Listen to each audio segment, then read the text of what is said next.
Bismillahirrahmanirrahim.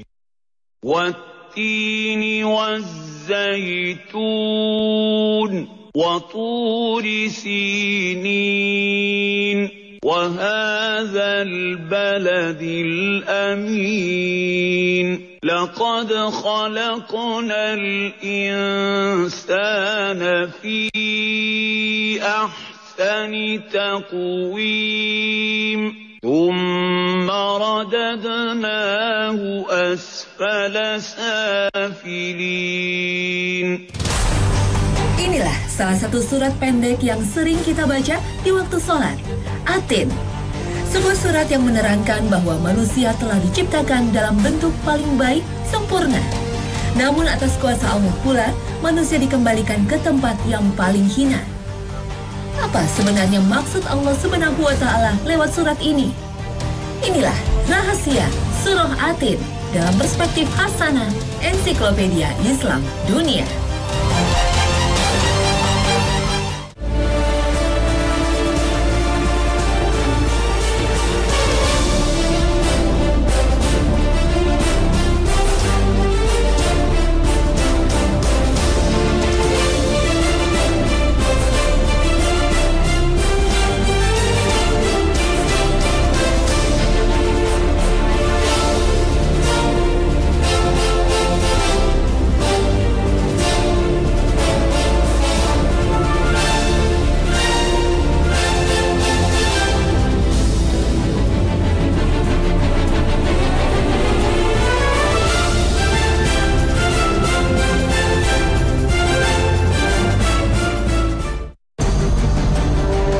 Assalamualaikum warahmatullahi wabarakatuh. Selamat pagi pemirsa Trans 7.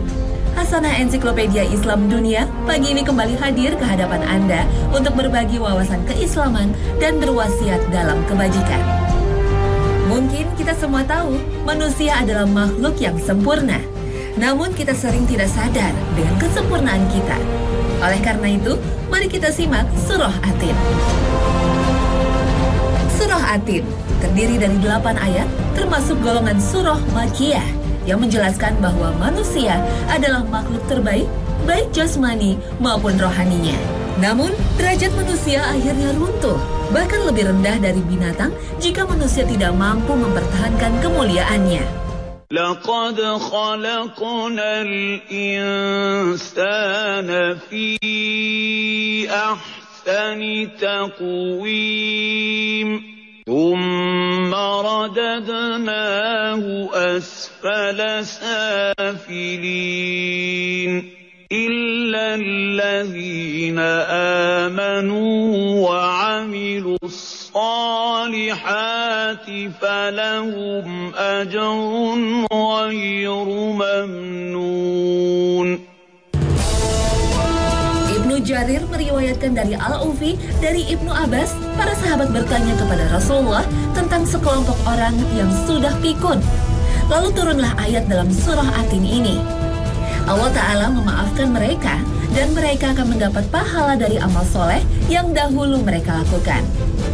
Para ulama berbeda pendapat menafsirkan lafaz asfala safilin atau tempat serendah-rendahnya. Golongan pertama mengartikannya sebagai arzalul umri, yaitu masa tua. Pada saat itu, manusia menjadi lemah seperti seorang bayi yang tidak berdaya. Bahkan daya pikir, ingatan dan akalnya pun melemah. Pendapat ini antara lain dikemukakan oleh Imam Tobari dalam tafsirnya dengan merujuk pada riwayat Ibnu Abbas, Ikrimah, dan Qatadah. Namun golongan ulama tafsir lainnya mengartikan asfala safilin dengan annar atau neraka. Setelah Allah Ta'ala menciptakan manusia dengan sempurna, karena kedurhakaan manusia, akhirnya manusia dicampakkan ke dalam neraka. Pendapat ini menurut Imam Qurtubi dianggap lebih kuat dengan merujuk kepada riwayat Mujahid, Abu Aliyah, Al-Hasan, dan Ibnu Zaid.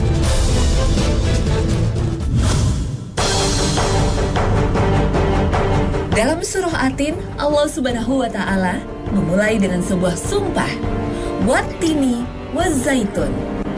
Demi buah tin, demi buah zaitun. Buah tin dan buah zaitun dijadikan sumpah karena keistimewaannya Namun Qatadah berpendapat lain. Yang dimaksud tin adalah nama sebuah bukit di Damaskus, sedangkan zaitun adalah sebuah bukit di Baitul Maqdis.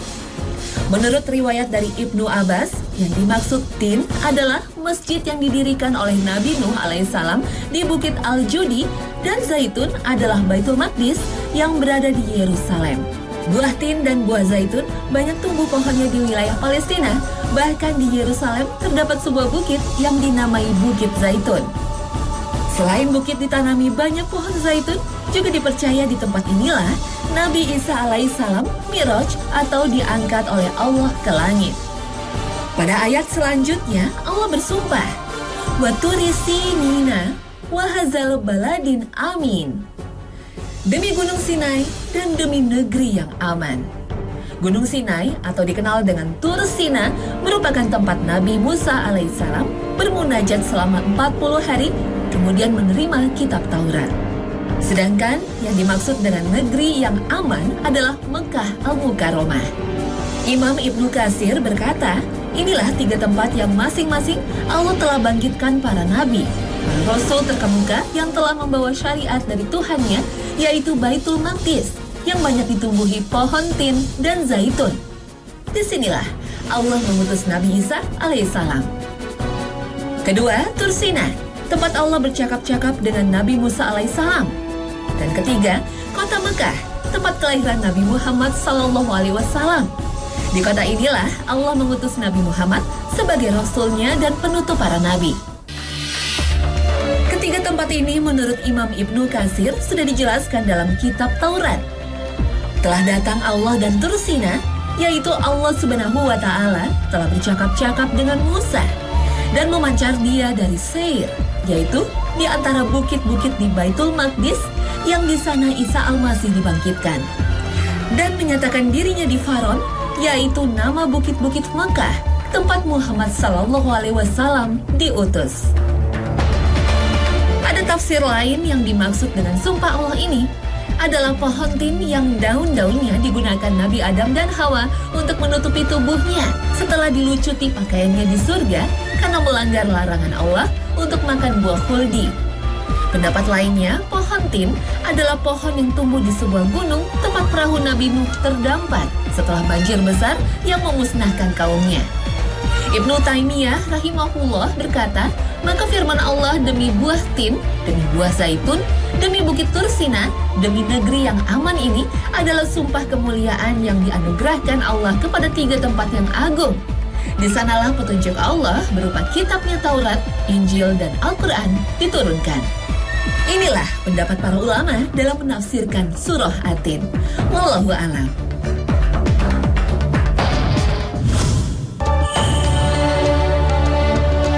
Allah Ta'ala tidak mungkin bersumpah kecuali dengan sesuatu yang istimewa. Allah menyebut buah tin dan zaitun dalam sumpahnya pasti ada rahasia yang bermanfaat bagi umat manusia. Sebagaimana hadis Nabi yang diriwayatkan dari Abu Darda, telah dihidangkan kepada Nabi sebuah menu dari buah tin. Lalu Nabi mengajak para sahabatnya untuk menyantap bersama dan beliau bersabda, jika engkau berkata ada buah yang diturunkan dari surga, maka aku bisa katakan inilah buahnya, karena sesungguhnya buahnya tanpa biji. Oleh karena itu makanlah, karena buah tin ini dapat menyembuhkan wasir dan enjok. Tidak hanya dalam Al-Quran, kitab Injil dan Taurat pun menyebut tentang buah tin dan buah zaitun. Buah tin merupakan jenis buah Carica ficus yang di Afrika Utara dikenal dengan istilah karmous. Tanaman ini banyak tumbuh di pesisir Laut Tengah dan sering disebut dalam literatur Mesir kuno dan Yunani kuno sebagai obat. Buah jenis ini sebenarnya terdiri dari 700 jenis, antara lain jenis Benjamin ficus yang sering digunakan untuk dekorasi rumah. Sedangkan jenis Macrophylla biasa untuk menghiasi jalanan di kawasan Afrika Utara dan Timur Tengah. Sejak zaman dahulu, buah tin sudah teruji kemanjuran dalam berbagai pengobatan tradisional. Menurut Ibnu Qayyim, buah tin berkhasiat antara lain untuk mengurangi penyakit sesak nafas, membersihkan hati dan limpa, serta mengencarkan dahak, juga sebagai penangkal racun. Buah tin mengandung kadar gula dan serat yang tinggi, kayak vitamin A dan B, serta mengandung kalsium, fosfor, dan zat besi. Buah tin berguna tidak hanya karena khasiatnya, juga bermanfaat sebagai penjaga tubuh dari serangan berbagai penyakit.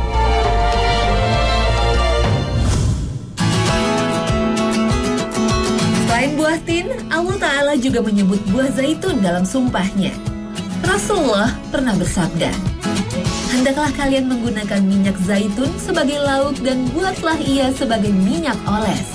Karena ia minyak zaitun berasal dari pohon yang diberkahi." Hadis riwayat Abu Daud. Banyak riset ilmiah yang membuktikan khasiat minyak zaitun sebagai campuran makanan. Misalnya seperti yang dirilis sebuah pertemuan ilmiah di Roma, Italia pada 21 April 1997. Salah satu keputusan pentingnya tentang minyak zaitun. Minyak zaitun terbukti dapat melindungi serangan penyakit arteriole atau penyakit yang berada di saluran darah kecil di liver dan menghambat naiknya kolesterol darah. Minyak zaitun juga menurunkan kadar kolesterol, melindungi tubuh dari penyakit diabetes dan kanker. Kebiasaan mengkonsumsi minyak zaitun menurut Archive of Internal Medicine, sebuah jurnal kedokteran edisi Agustus tahun 1998, bisa mengurangi resiko terkena kanker payudara hingga 45%.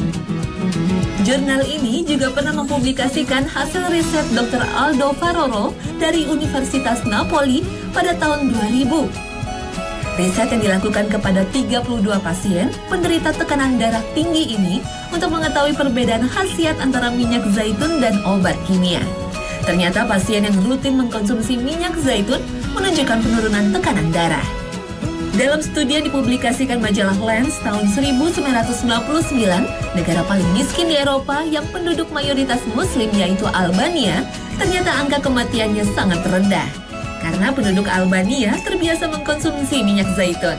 Subhanallah. Khasiat minyak zaitun dikarenakan kandungan vitamin E yang tinggi, beta-karotin atau vitamin A, vitamin K, dan zat antioksidan. Keistimewaan zaitun Allah sebut juga dalam berbagai firman-Nya. Yumbitu lakum bihi az-zar'a waz-zaytuna wan-nakhila wal-a'naba wa min kulli الثمرات إن في ذلك لآية لقوم يتفكرون. Dia menumbuhkan bagi kamu dengan air hujan itu tanam-tanaman, zaitun, kurma, anggur, dan segala macam buah-buahan. Sesungguhnya pada yang demikian itu benar-benar ada tanda kekuasaan Allah bagi kaum yang memikirkan. Quran Surat An-Nahl ayat 11. Pohon zaitun merupakan salah satu pohon tertua dengan tinggi mencapai 15 meter. Antara lain bisa dilihat di berbagai lukisan yang memenuhi tempat peninggalan Mesir kuno pada kuburan-kuburan Fir'aun. Pohon zaitun yang menghasilkan minyak ini mampu beradaptasi dengan musim kering berkepanjangan. Pohon ini menghasilkan buah setelah berusia 4 tahun dan akan terus memproduksi buah terus-menerus selama 2000 tahun. Pohon zaitun berumur panjang, usianya bisa mencapai 5000 tahun. Sekalipun dahan dan batangnya telah mati, pohon ini mampu tumbuh kembali dengan dahan dan tangkai yang baru. Dalam surat Al-Mu'minun ayat 20, Allah Ta'ala berfirman, وَشَجَرَةً تَخْرُجُ مِنْ طُورِ سَيْنَاءَ تَنبُتُ بِالدُّهْنِ وَصِبْغٍ لِلْآكِلِينَ. Apa yang dimaksud dengan pohon dalam ayat tersebut? Para ulama seperti Imam At-Tabari berpendapat yang dimaksud pohon yang keluar dari Tur Sina adalah pohon zaitun. لَقَدْ خَلَقْنَا الْإِنسَانَ فِي أَحْسَنِ تَقْوِيمٍ ثُمَّ رَدَدْنَاهُ أَسْفَلَ سَافِلِينَ إِلَّا الَّذِينَ آمَنُوا وَعَمِلُوا الصَّالِحَاتِ فلهم أجر غير ممنون. Sesungguhnya kami telah menciptakan manusia dalam bentuk yang sebaik-baiknya, kemudian kami kembalikan dia ke tempat yang serendah-rendahnya neraka, kecuali orang-orang yang beriman dan mengerjakan amal soleh. Maka bagi mereka pahala yang tiada putus-putusnya. Quran Surat At-Tin ayat 4 hingga 6. Setelah bersumpah, Allah Ta'ala menjelaskan telah menciptakan manusia dalam bentuk dan sifat sebaik-baiknya, dengan seluruh anggota tubuh yang seimbang dan sempurna, tidak kekurangan sedikit pun. Namun kebanyakan manusia kufur dan lalai terhadap nikmat Allah. Mereka juga membangkang terhadap perintah Allah. Karena itulah Allah kembalikan manusia dalam neraka, kecuali orang yang beriman dan beramal soleh, bagi mereka pahala yang tiada putus-putusnya. Pada ayat selanjutnya, Allah berfirman, فَمَا يُكَذِّبُكَ بَعْدُ بِالدِّينِ أَلَيْسَ اللَّهُ بِأَحْكَمِ الْحَاكِمِينَ. Maka apakah yang menyebabkan kamu mendustakan hari pembalasan sesudah adanya keterangan-keterangan itu? Bukankah Allah Hakim yang seadil-adilnya? Quran Surat At-Tin ayat 7 dan 8. Pertanyaan Allah Azza wa Jalla sesungguhnya mempertegas tentang keadilannya. Apakah adil jika setelah menciptakan manusia, kemudian dibiarkan dan ditinggalkan begitu saja tanpa ada perintah dan larangannya, juga tanpa diberikan balasan baik atau buruk? Ataukah sesuai keadilannya jika Ia yang Maha Pencipta telah menciptakan manusia dan menganugerahkan seluruh nikmatnya yang tiada terbilang, lalu tidak membimbingnya dengan bimbingan yang baik untuk dikembalikan kepada alam akhirat? Inilah keadilan Allah yang tidak akan menzolimi hambanya. Sejatinya manusialah yang telah menzolimi dirinya sendiri.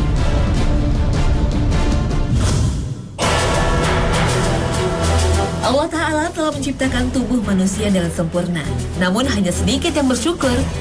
Rasa syukur kepada Sang Pencipta bisa dilakukan dalam hati, lisan, maupun perbuatan berupa ketaatan menjalankan semua perintahnya dan menjauhi larangannya.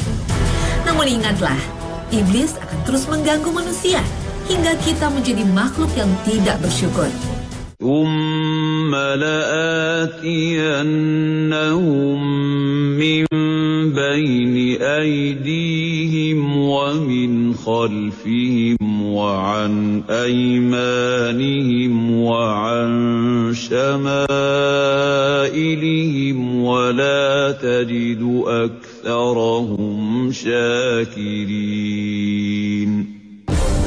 Kemudian aku akan mendatangi mereka dari muka dan dari belakang mereka, dari kanan dan dari kiri mereka, dan engkau tidak akan mendapati kebanyakan mereka bersyukur, taat. Quran Surat Al-A'raf ayat 17. Lihat bagaimana teladan Rasulullah. Meskipun telah dijamin masuk surga dan terjaga dari dosa, Rasulullah selalu beristighfar dan selalu mengerjakan sholat malam hingga kedua telapak tangannya bengkak. Ketika Rasulullah ditanya untuk apa melakukan itu semua, padahal Allah telah mengampuni dan menjaminnya, Rasulullah hanya menjawab, apakah aku tidak boleh untuk menjadi orang yang bersyukur? Agar kita selalu bersyukur, mari kita renungi bagaimana kesempurnaan ciptaan Allah yang begitu menakjubkan. Tubuh kita tersusun dari triliunan sel-sel yang memiliki kecerdasan luar biasa untuk membelah dan memperbanyak diri. Setiap sel baru memiliki bentuk berbeda. Beberapa menjadi sel darah, beberapa menjadi sel tulang, dan lainnya menjadi sel syaraf. Masing-masing sel menjalankan tugas secara berbeda. Misalnya, sel otot dalam kaki menyerupai anyaman tali, sehingga kita bisa berjalan dan berlari. Adapun sel darah berbentuk bulat seperti piringan, tugasnya membawa oksigen yang diperlukan untuk tubuh melalui perantara pembuluh darah. Sementara sel-sel di kulit menyatu dan teratur rapat, hingga kulit tidak dapat ditembus oleh mikroba dan air. Semua sel bekerja sesuai dengan fungsinya tanpa kita perintah sama sekali. Siapakah yang merancangnya? Hanya Allah yang membuat rancangannya begitu sempurna. Coba kita perhatikan bagaimana otak kita bekerja. Otak yang terdiri dari 80% air ini memiliki 100 miliar sel saraf yang mengirimkan sinyal dengan kecepatan 254 km per jam, mampu menciptakan impuls listrik lebih banyak daripada sambungan telepon di seluruh dunia jika dikumpulkan. Coba kita rasakan juga bagaimana jantung kita berdetak. Sekitar 40 juta kali setiap tahun, mampu memompa 48 juta galon darah, padahal bobotnya cuma 0,45 kg. Sekali bernafas, kita memerlukan 0,5 liter udara. Bila per menit kita bernafas 20 kali, maka udara yang dibutuhkan sebanyak 10 liter per menit. Jadi, setiap hari kita memerlukan 14.400 liter udara. Jika kita konversikan ke dalam rupiah, dengan perbandingan harga oksigen Rp25.000 per liter dan nitrogen Rp9.950 per liter, berdasarkan data tahun 2009, maka setiap hari kita menghirup udara setara lebih dari 176 juta rupiah atau setiap bulan lebih dari 5,3 miliar rupiah. Kalau setahun, berapa banyak yang harus kita bayar?